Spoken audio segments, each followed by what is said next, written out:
Have you ever heard of a wetsuit?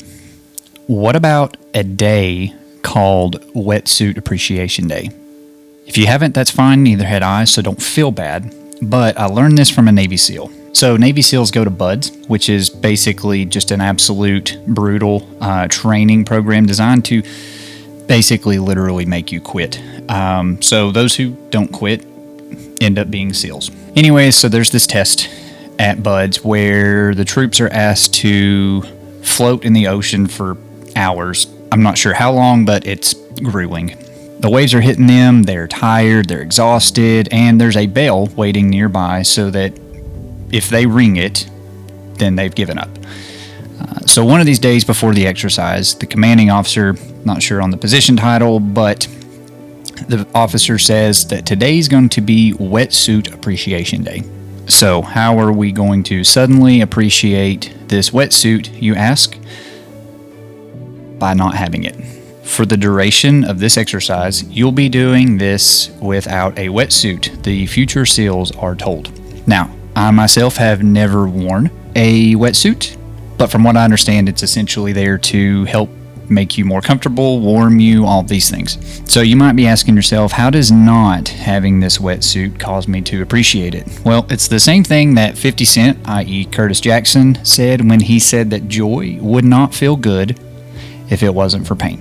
Now, none of us want to go through pain, but think about it. If pain did not exist, then joy really wouldn't feel as good as it does. If you had nothing to compare or to contrast with your knowledge of pain, then you'd never appreciate how good joy makes you feel. And I know I've written about these bridges and our altered routes a lot lately, but that's because it's been a daily thing of our lives. But here's the thing, I now appreciate our bridges. And I appreciate them because I have known and felt what their absence is like.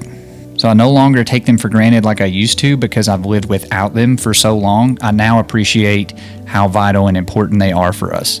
So maybe this season has been bridge appreciation season for me. But I think you could substitute anything prior to appreciation, and this phrase, this philosophy still works. So what is something that you now appreciate, perhaps because you felt its absence? Now, this is a reading from last week's newsletter. It's a weekly newsletter that I write, and the goal of this is to encourage or uplift you. A lot of it has fatherhood, family, faith, just anything that I can think of at the moment that I feel as though should be or could be shared with somebody. This is what I write. So there'll be a link below if you would like to get these emails personally sent to your inbox every Monday morning.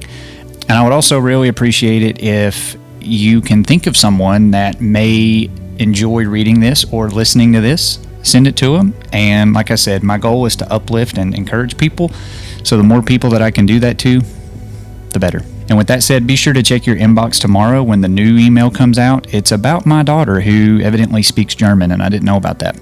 So until then, we'll catch you in the next one.